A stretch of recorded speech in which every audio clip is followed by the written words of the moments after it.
All right, guys, I'm here with Nate. We're here with part 2 of our guard retention system. Okay, so if you guys didn't see the first part, make sure to go back and watch the first part to explain the first 2 layers. Today we're going to be talking about close range. So when our opponent's pretty much almost passed or they're just about to solidify the pass. So as a review, okay, the way I like to break down guard retention is in 3 ranges. The first range is the outside range where Nate's at my feet level.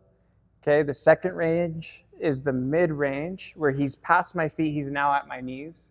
Okay, and today we're gonna talk about close range, okay?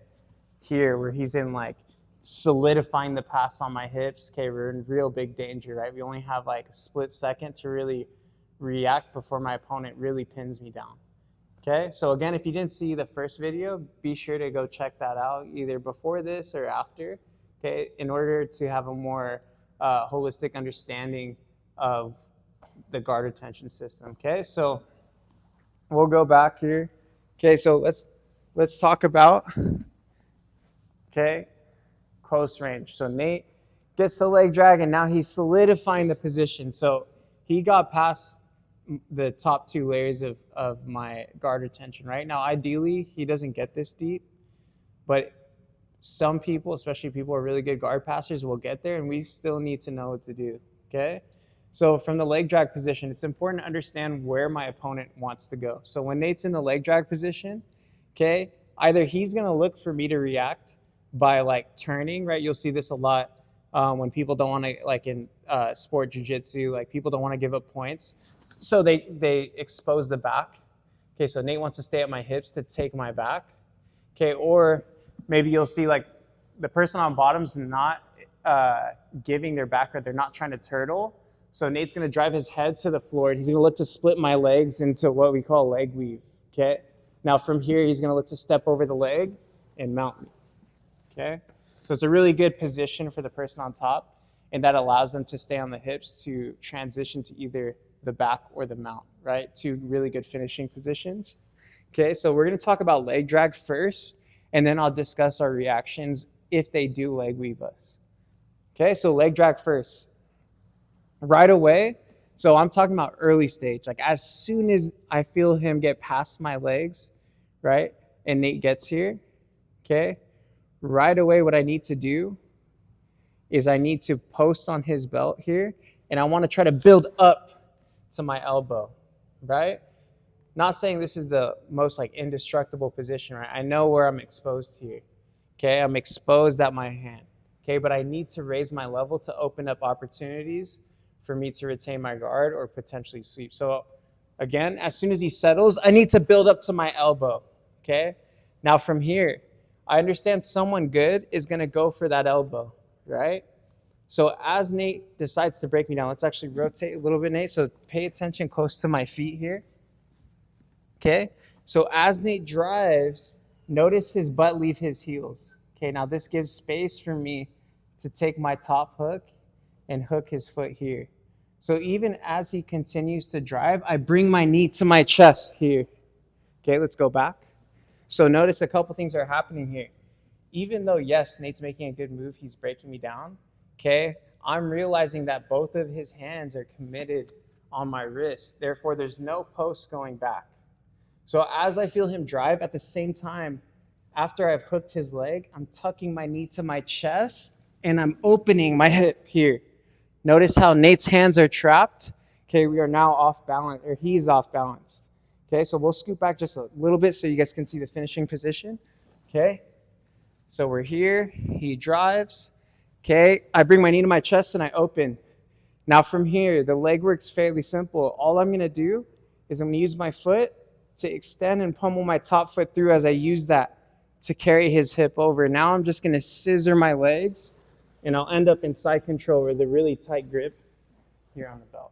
Okay, so I'll show that one more time. Okay, leg drag here. Okay, I build up, Nate grabs the wrist. As he drives, I hook his foot, bring my knee to my chest, and I'm pulling with the belt and opening my hip here. Okay, now from here, I use this to pummel my foot through, keep his hips following as I plant my foot on the mat, scissor my legs to stabilize top position here. Okay? So that's the first one, right? The second one, okay, is I'm here. Okay, I build up. Nate goes for the same reaction, right? But this time, as Nate feels me hook his foot and start to drive my knee to my chest, he realizes he's exposed for getting off balance here. So now he's posting his hand. Now I can't sweep, right? I don't have the momentum. Okay, but now take a look at my feet here.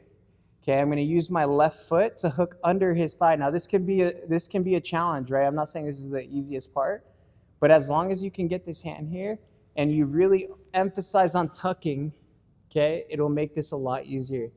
Okay, so I'm going to pummel my foot here. I'm going to tuck, and I'm going to extend just to get this top hook in here.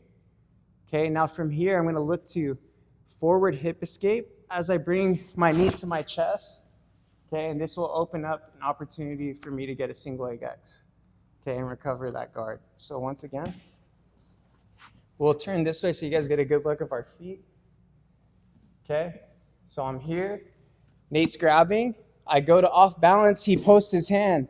I'm like, oh shoot, there's no more momentum for the sweep. So I take that bottom leg here. Now, as soon as you hand off, most likely you're going to keep driving their weight this way. So once I get here, I have to do a forward hip escape. And I kick my leg through. Now notice my left knee as I draw that leg to me here. Now we're in the single leg X position where I can re-attack. Okay? Okay. So before we get onto leg weave, there's actually one more, and you might see this in the very beginning. So even before Nate gets all the way to my hips, okay, it's important to understand, right? So maybe I would show this actually before he gets on my hips, okay? But if Nate gets in leg drag, right? Because again, there's a split second. I would say most people are going to use pressure and they're going to close in on your hips, okay? But in the case, because there is some people, like especially at the lighter weights, they try to use speed, right? So instead of collapsing on my hip, okay? If Nate just tries to use speed, pop my leg by and go right to knee on belly here, okay? I'm going to do a very similar thing in which I'm going to look to build up to my elbow, but I'll just re-square my hips. So I'll show you guys what that means. So he goes leg drag, he pops my hips out the way, I post, and I build up to my hand here. Okay, now notice how fast that reaction is. As soon as I feel him pop my leg off, try to do it slow motion, he brings his hips in, he pops off, look at how I replace again. As my leg, I replace here. Okay, now a lot of people might feel concerned about the arm lock here, right? You have to understand that this is going to happen in maybe 2 movements max. And the more you raise your level, the less risk for armbar there is. So the more I sit here and like, especially if I hold onto his gi and I'm like framing like this, the longer or the more likely that Nate will have time to launch that leg over.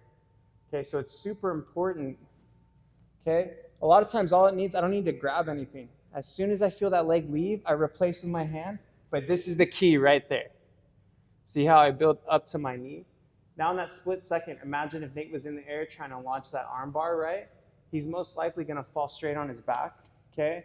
And my right leg's gonna be up to defend. So it'd be risky for him to do that, okay?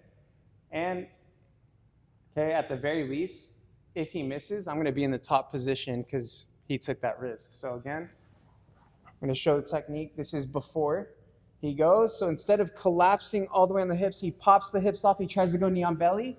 I build up. Now watch the technical stand here. Okay, I lift my hip and look at the bottom leg. I'm going to rotate and then push my hips back. Now look at the distance I've created just with the way that I get up. So it's important. This one, I think, just like everything, I think body mechanics are super important. So if you can break down the technique into small parts, right, the way that you get up, okay, the pivot of that knee to rotate is gonna matter a lot in keeping the distance. Okay, so again, I'm gonna show that one more time. So instead of using pressure, Nate uses speed to pop the leg by, go knee on belly, I build my base, pivot, tuck, and now I face here. Okay, so again, that covers leg drag, right? So again, now let's talk about Nate uses pressure here, but this time I was too late, okay? I was too late to build up. He's already getting his head over my shoulder. Now it's really hard to build up to my left elbow, Okay, now I know for sure Nate's gonna look to split my knees here. Now it's super shitty position. Okay, so again, Nate's probably gonna want his head close to my head over my collarbone here. Okay, now again, to understand where Nate wants to go, he's probably gonna get an underhook on this side. Okay, and he's gonna clear his knees with my knees to mount. So, can we go back in that position, Nate? Here, head down, right? Horrible position for me. Okay. Now, ideally, before he got that head down, if I could get this frame here, I'm going to be able to do all the options that I'm about to show you now. But I'm going to show you from the worst possible position here. Okay, because if you can understand how to do it from here, you can for sure do it with this inside frame. Okay, so as soon as Nate gets his head to the floor, again, I'm not going to be able to build up to my elbow and do the initial leg drag defenses. So from here, I'm going to make sure to use this hand to at least monitor that frame. I don't want him to get an underhook or a crossface on me. Here, now it's going to be really hard to come back, okay, especially against someone good. So as soon as his head hits, I'm not going to give him the underhook. Okay, now from here, it's a very small movement. Okay, I'm going to grab his belt. So I'm going to do two things at the same time. So I'm going to push, okay, right? I'm going to push here, right? And most likely I'm not going to shift his weight completely off, but I'm going to push. And when he pushes back, I'm going to scissor my legs here. So without Nate on top of me, so you guys understand, I'm going to just give him a little jab, just a little push, okay? Just to off-center his head just a little bit to make him drive his head back to the mat. And I'm going to use the momentum of him driving his head back to the mat to reverse scissor my legs to split and then tuck my elbow to my knee and build up here, okay? So we're here in the leg weave, okay? He puts his head to the mat. I give him a little jab. When he pressures back, look, I escape and tuck my elbow from here. Okay, now from here, I'm going to post on my head to post my hand to the mat here.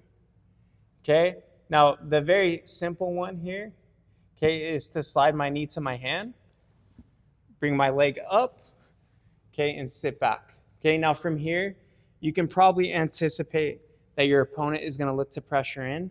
Now, this is going to give me a good opportunity. I don't know if you guys can see my feet, how they're lined up, to connect to maybe a butterfly sweep. So if he starts pressuring in here, I can tuck my arm over and sweep right here. Okay, so once again.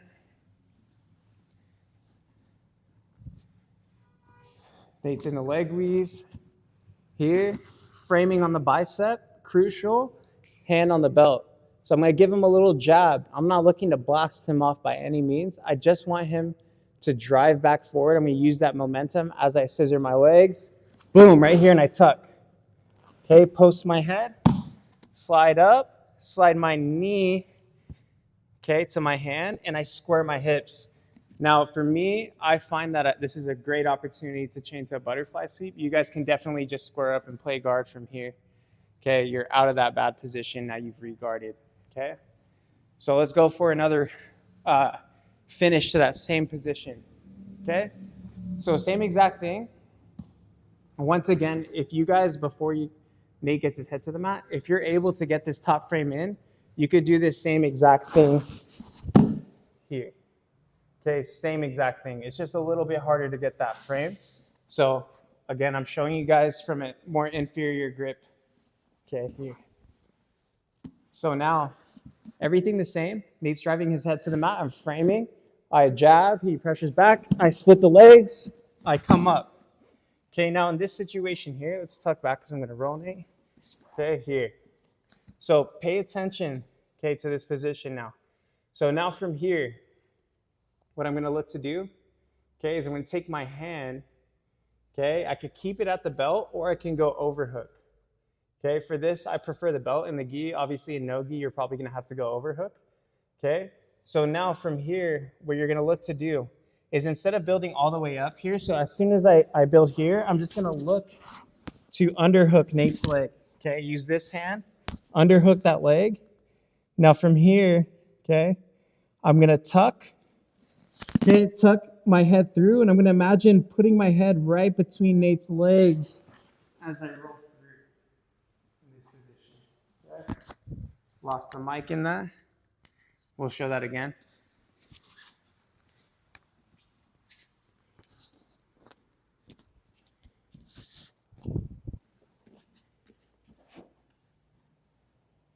Okay, so now we're here. We'll scoot back. Okay. Leg weave, jab, knee pressure's back. I scissor. Okay, now before building all the way up, you can for sure do it from here, but I just do it when I'm still, my shoulder's still tucked. Okay, sorry, let me make sure this mic is good. This is gonna be a hard one here. All right, so we're here. Okay, I'm gonna underhook his knee. Can we rotate for a split second, Nate, so we can see where I'm underhooking? I'm gonna underhook his knee right here. Okay, rotate back. Now, from here, I underhook the knee, and it's super important, okay? If I have to break down this movement small, I'm looking to tuck my shoulder first, okay? And almost just like I'm gonna do a front roll, okay? I'm gonna roll onto my shoulder as I try to tuck my head to my own knee, and that will complete the roll here. Let's back up a little bit, okay? Now we're in this position, right? Okay, now in no gi, right, you can for sure start attacking the legs. In the gi, you can use this to sweep, okay? But before you hop over, okay, what I recommend is always weaving the leg here. Scoot back just a bit, Nate. Okay, weave the legs here, or grab the pants. Get that underhook first, and then hop over so that you can connect right to any kind of pass here. Okay, so that would be from the leg weave. Okay. So yeah, guys, again, that would be our third layer. That's the deepest layer. That's it when Nate's in leg drag or leg weave. Okay, he's gotten past my feet, he's gotten past my knees, he's now at my hips. Okay, understanding these deep waters is, I feel like, what takes you to the next level, especially when you're talking about defense. Right? All right, guys, that's it for our guard retention system. Be sure to come check us out here in LA, 730 North La Brea. Please like and subscribe. We're going to try to grow this channel and put out more content. And yeah, we'd love for you guys to give us some feedback in the comments. Cool. Thank you, guys.